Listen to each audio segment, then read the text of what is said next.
Thanks, Naomi. Thanks for your kind introduction. And good morning, everyone, and welcome to session 3 to What Policy Insight Do High-Level Decision Maker Need? It's a pleasure for me to be chairing this first session, which focuses on bridging the gap between energy modelers and policymakers.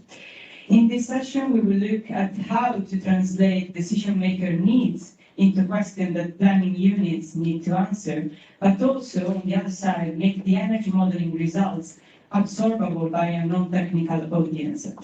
To answer this critical question, I'm here with the 4 established experts in this field, and our first speaker is Suwit Khunkitti. Suwit Khunkitti is a former Deputy Prime Minister and Minister of Science, Technology and Environment. He has an extensive base experience and achievements spanning government, business and social enterprises.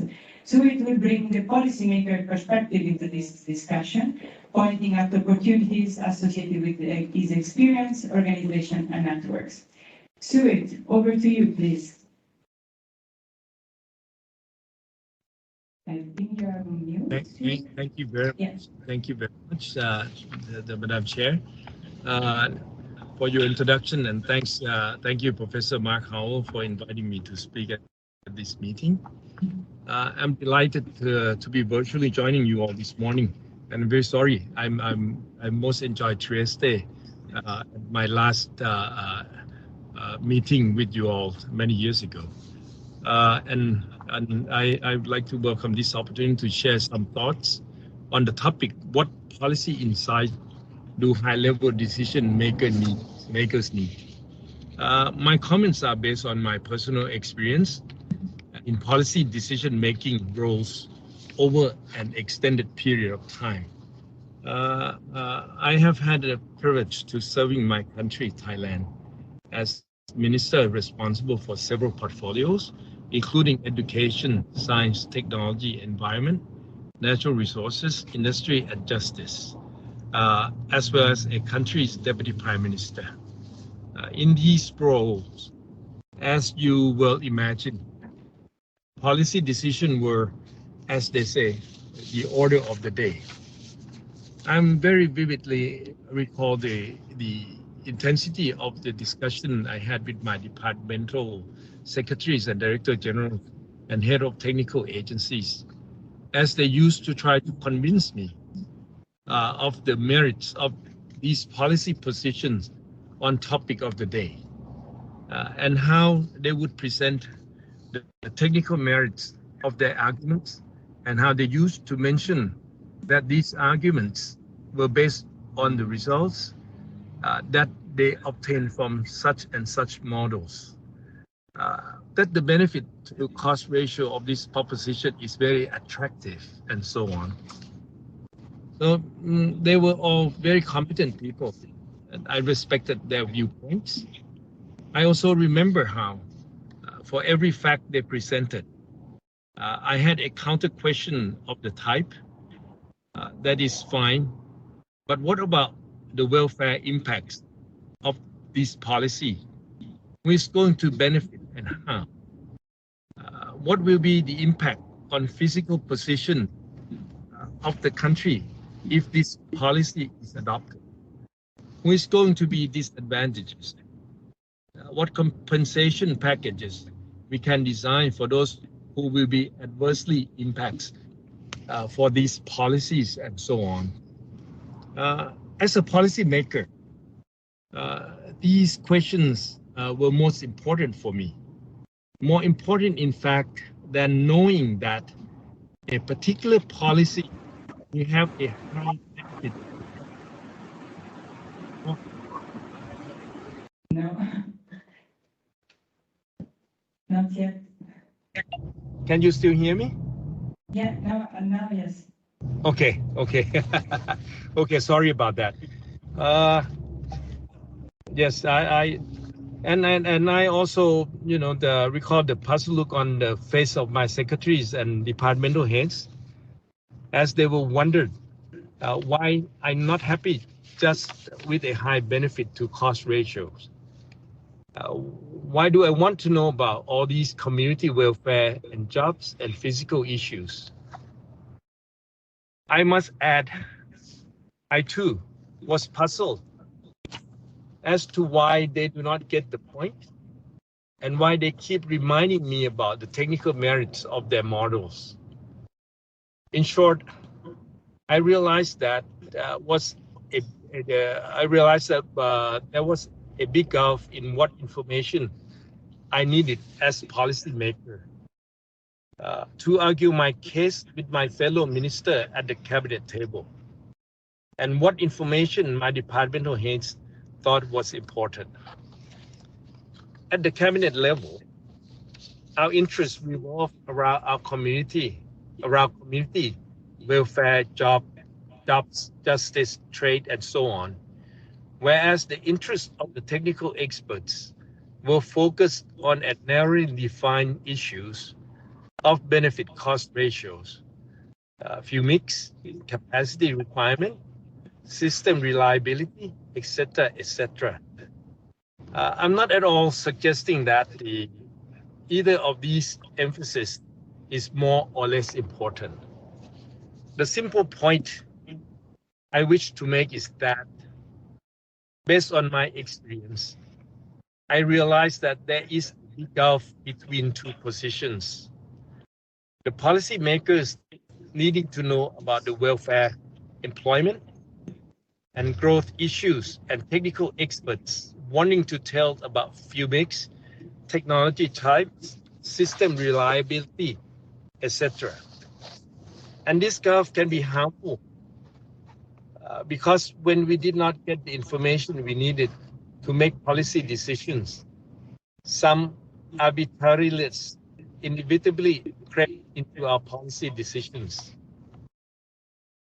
And the outcome were not as good as we would have liked. And sometimes a lot of public money was wasted and public goodwill was affected. And opportunities to benefit the society were not fully realized. So concerned I was with this gulf that after my retirement from active politics, I decided to do a PhD in policy areas to understand what were the reason for the gulf and how to bridge this gulf.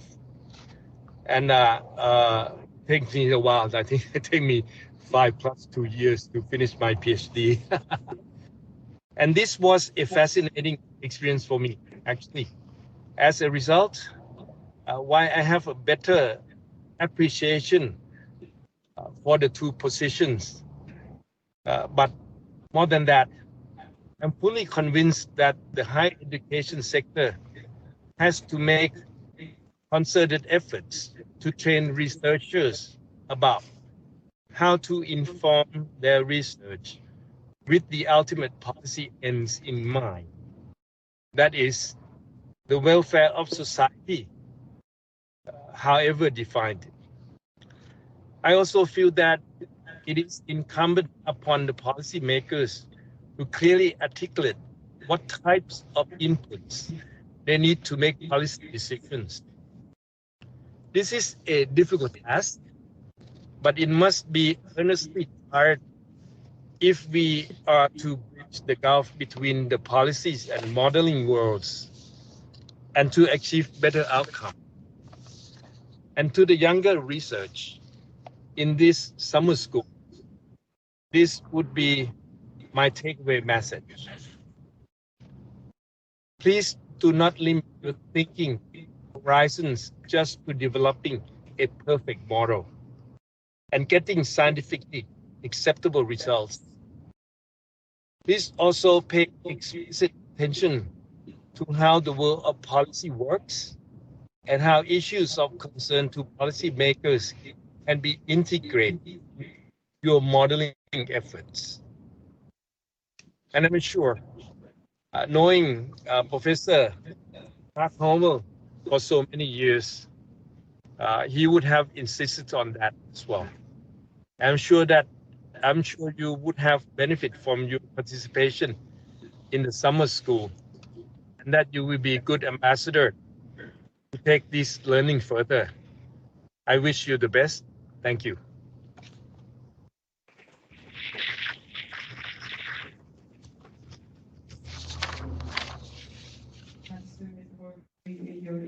the policymakers inside. So yeah, pointing out, including and thinking about the welfare of society when we're modeling is a really important point, and thanks for sharing that with us. So we will now move to our next speaker. So we move from the Asian perspective or the policymaker perspective back to the European energy policy context with Francesco Ferioli. Francesco works as an energy modeling expert and policy officer in the Chief Economist Unit of the Directorate General for Energy at the European Commission. Francesco will share with us his reflection on how to build a resilient energy and climate policy, so how energy system modeling can support policymakers. Francesco, are you here? Would you like to come in, please? The floor is yours. Yes, Carla, thank you a lot for inviting me. I hope you can hear me well. I think I will share my presentation and have my presentation in PowerPoint. So I hope you can see it. Yes. Good.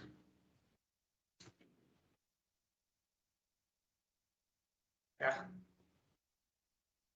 Sorry.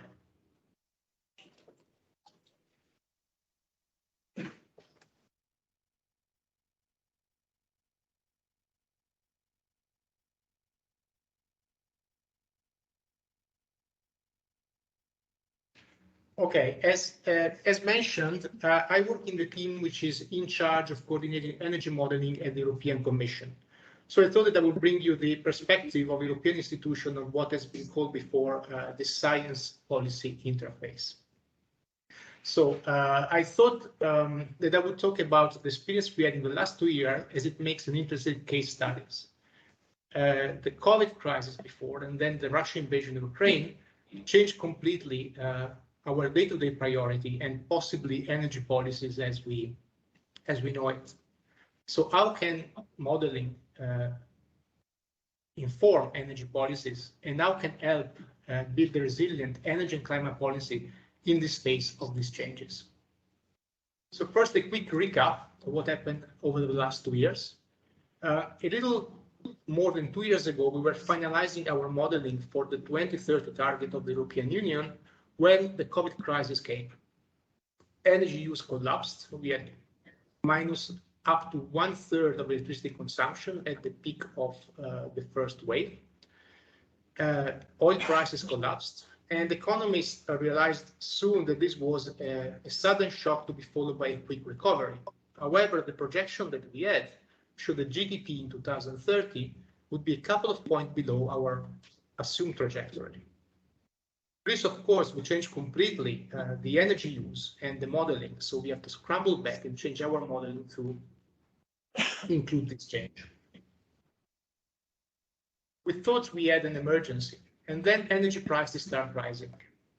The price of electricity almost tripled in Europe, and the situation is changing day to day.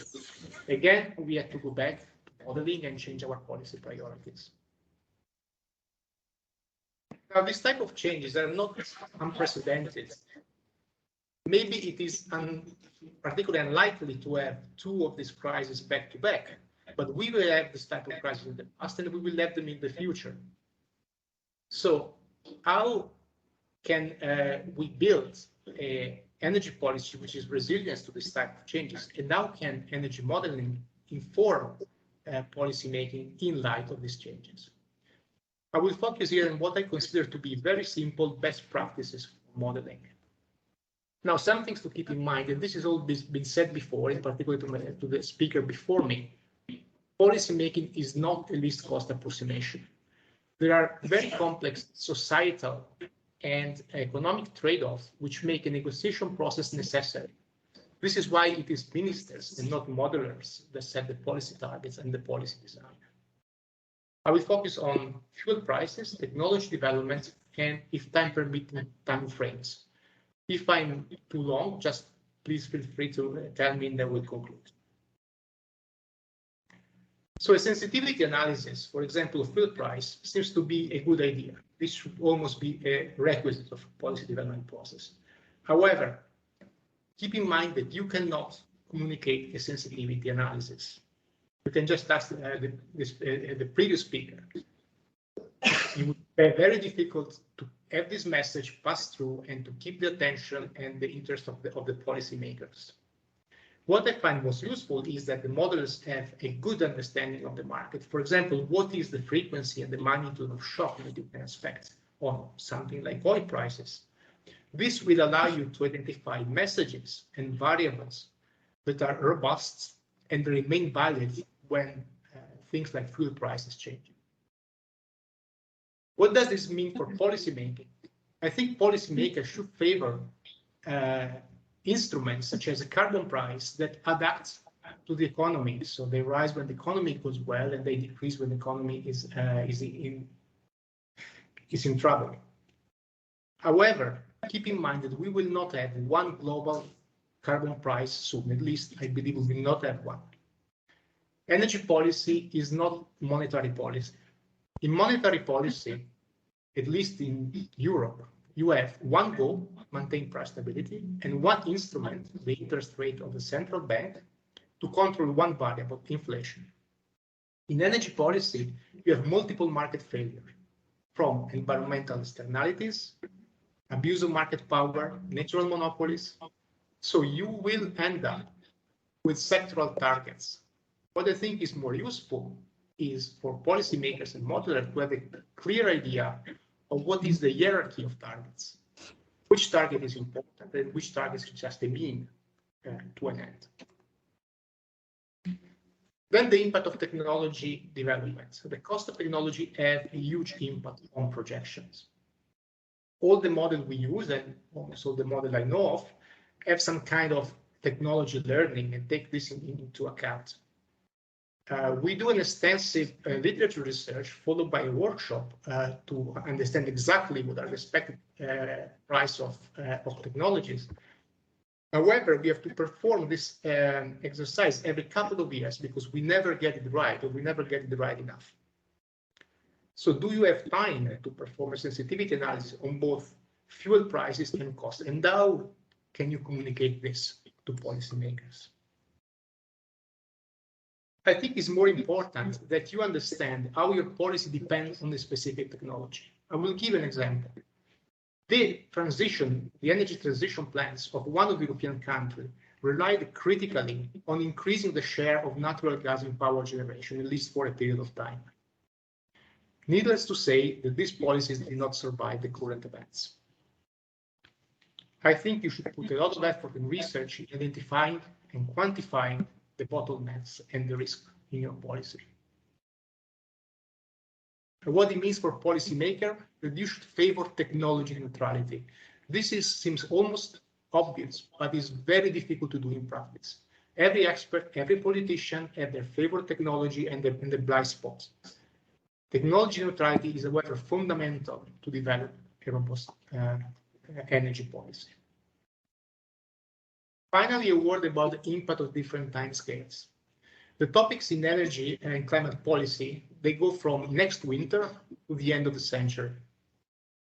First of all, you need to have the tools that are appropriate to analyze all these timescales. There is not one model that can do this. What we did at the European Commission, we looked with macroeconomic model at the impact of both shocks in supply, such as the one we experienced now, and the impact of trends, long-term trends such as demographic change and globalization.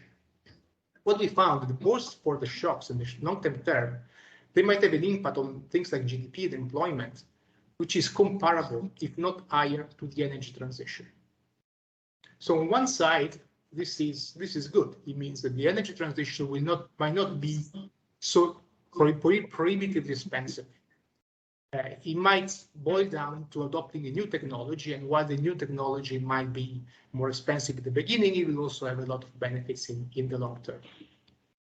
However, it also means that you will have to face other crises in the future. You cannot expect climate change to be on the front page of the newspaper every day. It is therefore important that you build a strong citizen buy-in of the policies you are implementing. This is it. Thank you very much.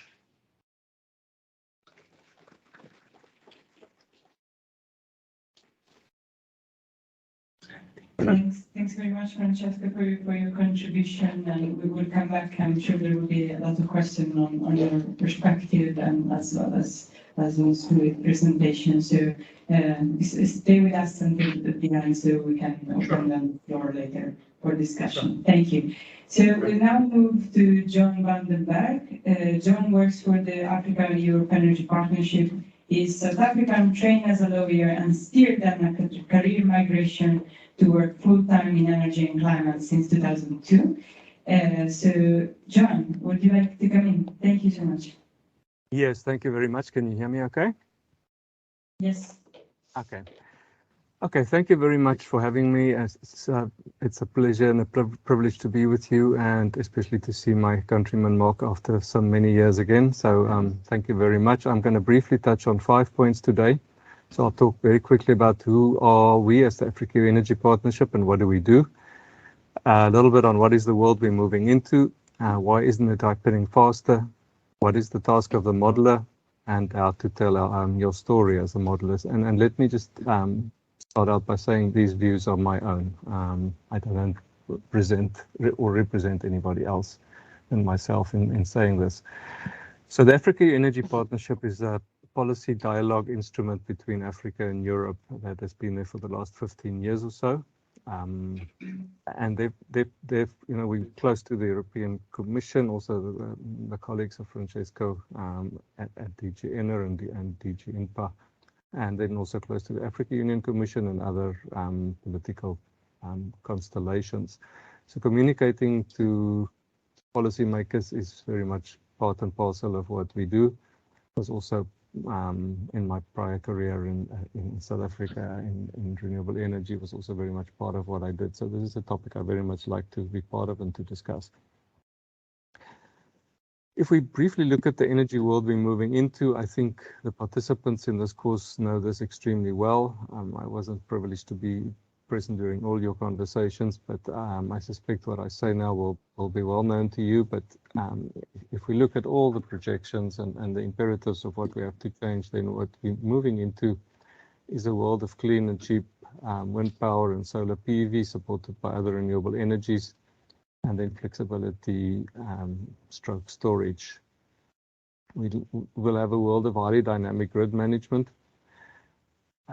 It looks certain that we will have electricity systems connected across large geographical areas, and even perhaps international power pools. We're already seeing those emerge. And energy planning is definitely central to all of this. Not only national energy planning, but also regional energy planning and international energy planning. And you can imagine that this complicates the political discussion to a greater degree, because it becomes ever more complex if more than one country is involved. And just 2 examples I can give of this is the Africa Single Electricity Market and the Continental Master Plan that Africa and Europe are working on together. And that would see a very comprehensive interconnection in Africa between the different power pools. So from the climate perspective, and also knowing that the energy sources we're moving towards are now lowest cost in most countries, especially in Africa, the question is, well, why isn't it happening faster? And this is a domain where I've spent a lot of my personal effort in the last years, and just 3 brief thoughts on why this might be so. The one is, and I think we've heard it from both the previous 2 speakers, policymakers juggle many balls. So they have many things to keep their eyes on. Their bandwidth or attention span for energy and climate is only as broad as all the other imperatives allow. And they're intelligent people who can grasp things that we say, but they only have a little bit of time within which to do so. And after they've done so, they have to then fit it again with a lot of other complexities in their lives. Second is a very human issue. The scale of the climate and the energy transition challenge is extremely daunting, and therefore it's not always easy to get people to think about it, because it is a challenging thing to need to do, and sometimes we probably just want to forget about it a little bit. And then, of course, politically vested interest wants to keep the status quo. This is always so. It's also so in energy. And therefore, the speed that we need in the energy transition always comes up against this reality. The fourth thing I wanted to discuss was just to say, well, what is the task of the modeler? And again, I think we've heard very good guidance from the previous two speakers. In my words, the task of the modeler is to create a robust base case with related scenarios that allow policy choices within the bounds set by science and within environmental tolerances. So to create a number of possible energy futures that are all climate and environmentally compatible and friendly. That to me is the task of the modeler. And then, and this is the tricky part, is to convince policymakers to choose within these boundaries that you've modeled within. If I then briefly go to the last part of what I want to address today, and of course these topics are extremely interesting and could benefit from longer discussion, but how do you tell your story? And here perhaps, you know, the voices, the opinions are very specifically my own, but based on quite extensive research that I've done, also delving into psychology and how humans perceive and so on. And I'll just give you the highlights without telling you where all the facts are situated. My starting point in this is always that as humans, we are capable of rationality, but we are not primarily rational. And there's lots of research that proves this. So our default is not rationality. We are able to migrate towards rationality and be rational for moments, but not for 24/7. What follows from this is that science does not speak for itself. This is an old saying. It's completely wrong, unfortunately, because it does not take cognizance of the audience and the person that receives the wisdom, so to speak. The third thing that is sometimes somewhat surprising is that facts, in highly polarized debates, facts do not tend to bring people together. Facts tend to diverge and polarize people further. And that's because often people feel trapped. If they have an opposite view than your own and you throw facts at them, they feel that you're trapping them in a corner where they cannot escape from, but they already have a different perspective for a sometimes non-rational reason. And therefore, one must be careful by trying to win arguments with facts. What we also see from the research on how people perceive is that stories and narratives cause us to drop our defenses. And we all know this when we go to the movies and we watch a detective story or a suspense story, we stop thinking, we stop defending, we allow the story, so to speak, if it's a good story, to overwhelm us for the period that we're there and we enjoy the experience.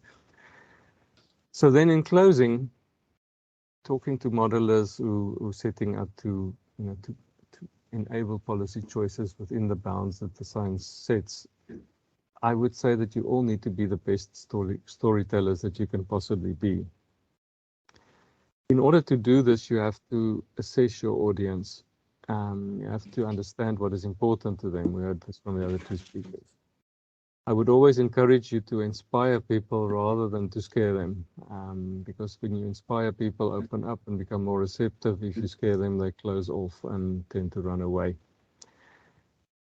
Then I would also encourage you to hook onto and enable what these people already believe in and care about. And these will be existing policy frameworks, amongst other things. It's important to understand the time frame of your audience and how success is measured for them. So if they're a politician, typically success is winning the next election and it's less than 5 years away. Finally, they say one can achieve anything if you're willing to let somebody else take the credit. And therefore, in closing, I would encourage you, if you speak to policymakers, to frame your approaches in ways that can make them take the credit for the success that you hope to bring and to install. Thank you very much.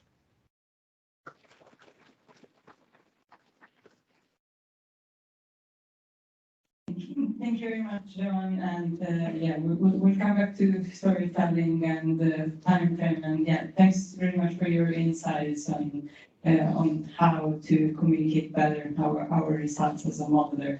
I will now move to our last but not least speaker. So I'd like to introduce Henri Paillere. So Dr. Henri Paillere is currently the head of the Planning and Economic Studies section at the International Atomic Energy Agency, which he joined in 2020. He worked previously at the OECD Nuclear Energy Agency in industry and nuclear research, and is particularly interested in how energy system modeling can help inform policymaking in the context of the transition to net zero. Henri, over to you, please. Thank you, and good morning to everyone, and thank you for inviting me to join this this very interesting panel and to be the last of the four speakers here. Indeed, at the IAEA, I'm heading the section where there is extensive activity in supporting member states with energy planning, and I have several of my colleagues that have been involved this week in the work and the training. So what I wanted to share with you is also my own views, but about the importance of energy system modeling to inform policymaking, and in particular, as we all face, all the countries face the necessity to address climate challenges, security of energy challenges now, and modeling of scenarios that can represent the transitions from today's situation to where we want to be is a powerful means of informing policymaker on the choice of the technologies that are to be deployed, on the cost of the transformation of our energy systems, and on the risk associated with different pathways. And of course, you know, modeling results can be biased. We had the previous speakers talk about having different assumptions on scenarios, technology costs, whether technology neutral approach is taken or not in the modeling, and all this can influence results. But the results can be analyzed, discussed, peer reviewed, and I think that's in itself also is a process that can help ensure the credibility and the robustness of the modeling results, and it's probably a necessary process before communicating those results to policymakers, to decision makers. For me, this is a much better way to inspire energy policies than to base those policies on ideological positions or on somehow confusing targets with the means to reach those targets. For example, we have seen in the last couple of decades energy policies being defined or as let's have this percentage of wind and solar as a target. That's not an energy policy, and it doesn't necessarily achieve the objective, which is to reduce emissions. So I think having those global integrated energy system models is a better way to do that, and to have as target of this modeling indicators that are, for example, the carbon intensity of the electricity mix, the greenhouse gas emissions. These are something that are tangible in terms of the objectives you want to reach. So energy system modeling is there to help policymakers understand how to make the best investment decisions with respect to deploying clean energy technologies, with also an understanding of how decisions on energy affect climate, but also can affect land use, water use, because all this is coupled. How one decision in one sector can affect other sectors. Energy planning is not just about investing in new technology, it's also about optimizing existing assets, deploying new technologies, but also identifying critical bottlenecks, such as access to finance, availability of critical minerals that are needed for the transition, also identifying technologies that are needed but are not yet available on the market. So it's about planning resources, finance investments, as well as minimizing environmental impacts. More importantly, it's about assessing the chance of success or the risks of failure. I would like to give an example of what I consider a best practice case of how energy modeling can inform policymaking. I'm not sure you've had a lot of discussion related to nuclear energy this week, but I would like to talk about the study that the French grid operator RTE did released in October last year, and it's a study for at the scale of Europe, but concentrating on my home country, France, about the 2050 carbon neutral futures. RTE is a grid operator. It's not there to promote one technology or another, but it relies on. It has a team working with an energy system model that's quite powerful, and it carried out a 2-year study of different scenarios to reach carbon neutrality with the different options, in particular to nuclear energy policy. And this is what I want to get at. So there are different scenarios. No new nuclear, which means that by 2050, basically, there's no nuclear in the French energy mix, or different assumptions on long-term operation of the existing fleet without any new build, or some more ambitious scenarios where new nuclear would be built.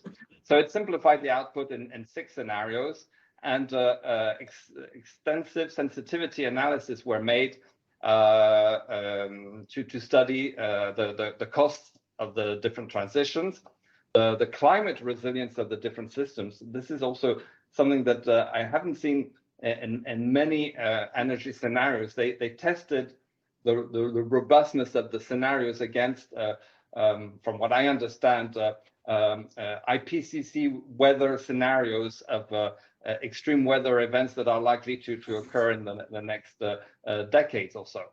And also the risk related to the security of energy supply, which is, of course, of high importance today. And what was very, I would say,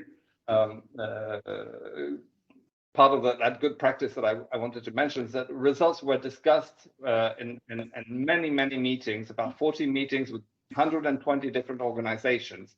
And then at the end, the outcome of the study was released publicly and published.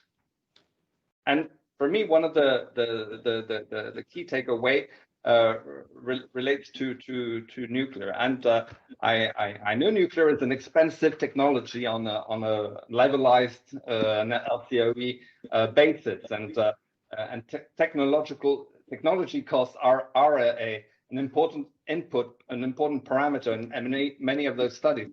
But one of the takeaway was that even if nuclear is expensive and more expensive than wind and solar, its presence in the mix helps to reduce the overall cost of the transition, owing to the attributes of nuclear power, which is a low carbon dispatchable technology. So from the point of view of the policymaker, looking at, I would say, national interest and the cost of the transition, I think this is an informative piece of information that is derived from this energy system modeling. And a few weeks after that study was released, the French government announced policies related to new build. So that's the way it worked in that case. So to conclude my intervention and to answer the question, what are the policy insights that high-level decision makers need? I would say certainly the cost of the different options, and I'm not talking about the cost of the technology, but the cost of the trajectories, of the pathways. Of course, the environmental impacts, in particular with respect to carbon neutrality, and understanding of the role of the different technologies, including those that are needed and not yet on the market, because that's also a consequence of the energy system modeling, is that perhaps there are technologies that we know we need if we were to succeed. So up to governments also to encourage the R&D, the deployment of those technologies. And finally, energy system modeling should help inform the policymaker about the chance of success and the risks associated with each trajectory. So that concludes my intervention. Thank you.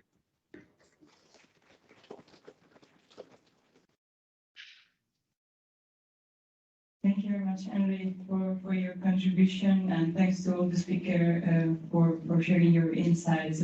The floor is now open for discussion. We are taking the question from the audience online and in person here on Slido.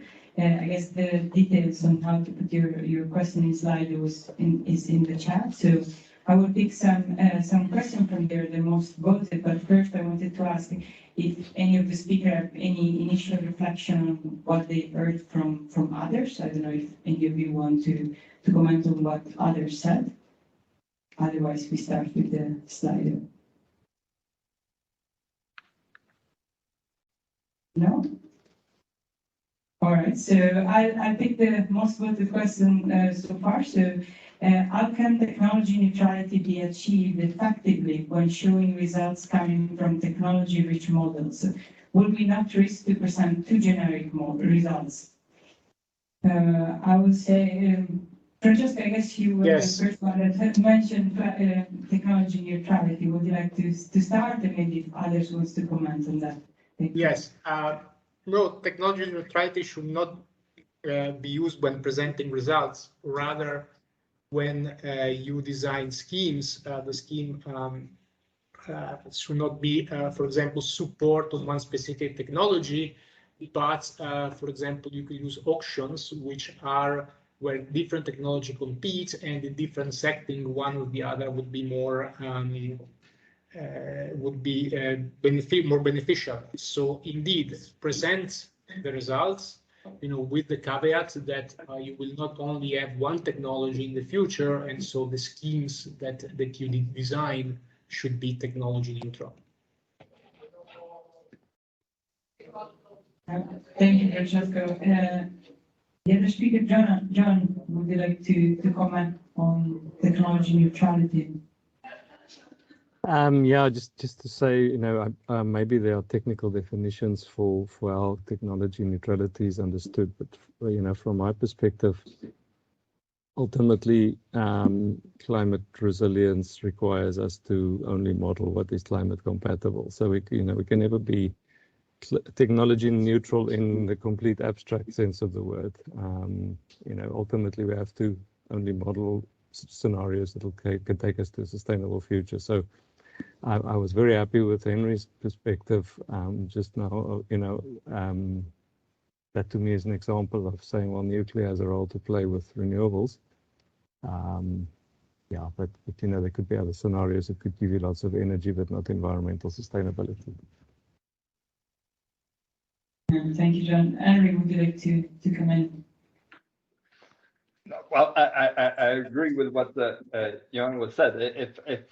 If the objective is to reach carbon neutrality, then there's no point including in your model unabated fossil fuel technologies, because that's bringing them in the system will just leave you with stranded assets. So it's probably not the best choice. About the role of gas, what Francesco said earlier was it's true. A couple of years ago, gas was presented as that transition technology that would allow for reaching carbon neutrality maybe a few decades down the line.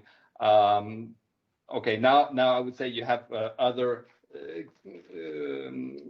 concerns about the security of energy supply that maybe make the gas option, the unabated gas option, not really relevant anymore for some countries, some regions of the world. But for me, technological neutrality is not to deprive, I would say, the policymakers with an assessment of all possible technologies that can help meet the targets, whether it's climate, sustainability. I mean, you know, we could have long conversations about sustainability as well, but there have been also studies related to that. But don't limit. I mean. And you know, this is a message that Fatih Birol, the executive director of the International Energy Agency, has repeated. I would say more and more in the last couple of years. The challenge to reach carbon neutrality, to reach net zero, is so difficult. It's so difficult. We need every possible low carbon option to help reach our objectives. And of course, some countries will favor some technologies, and that's okay. It's part of their national policy. But at the global scale, at least, we will need all low carbon technologies to reach our objective. No, thank you, Henri. And I would like to ask Suwit, would you like to comment on what the other speakers said about climate neutrality before moving to the next question?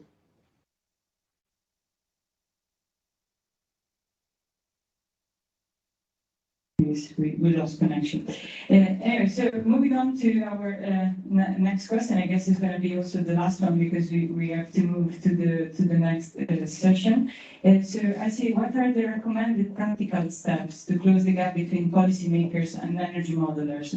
So I would like to ask each of you if you could basically summarize your contribution and your intervention to the top three of practical steps and action that we could take to close this gap. And I don't know if Suwit is here, otherwise we can go around. Johan, would you like to come in, please? Yeah, sure. I'm not sure if my summary will fit into three neat points, but what struck me listening just now also to Henri is ultimately what the modeler needs to be able to do is to convince the policymaker that she or he is an honest broker. You know, and this is not always that easy. I mean, even in the field of renewables, my own experience has been that I, at times, have had to convince solar proponents to not see wind proponents as the enemy. You know, and the moment you look like you're pushing a specific agenda, people just tune out, lose interest in what you're saying. So you have to, with some sense of conviction in the good goal that you're trying to achieve, present these dispassionately, objectively, and you know, and let the outcome be the outcome. You know, accept the fact that ultimately your work is not the final step of the chain, and other people will come after you and add policy dimensions onto what you have done, and then hopefully adjust it quite regularly. Thanks. Thank you, John. And Francesco, would you like to contribute? Thank you. Yes, I would suggest modelers to involve stakeholders at a very early stage. This is very important to get the right data, get the right information, get the stakeholders on board, and also to understand if you are missing or misrepresenting a technology. This is what technology neutrality could mean for a modeler, not represent well every technology. And also another thing that I think is important, I'd like to go back to the topic of messages and telling stories. I would suggest to focus on simple message and repeat them. And repeat them often. Don't be afraid of repeat things that are simple and robust and beneficial, often so that they're picked up by the people. People are convinced that indeed this is what is there. I think these are the what I would suggest model to focus on.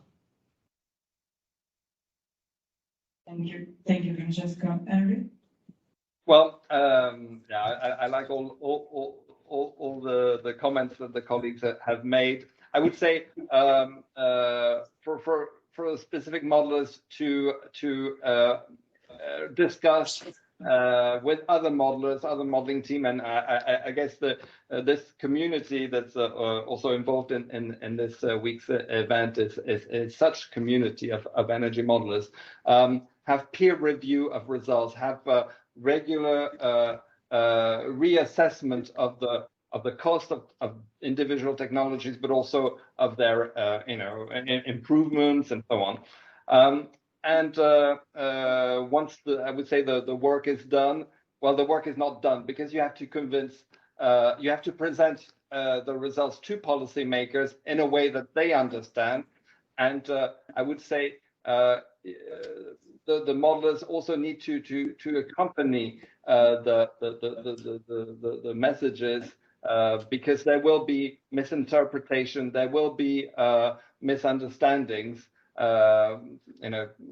Politicians are not experts in energy modeling, so there needs to be that constant dialogue to ensure that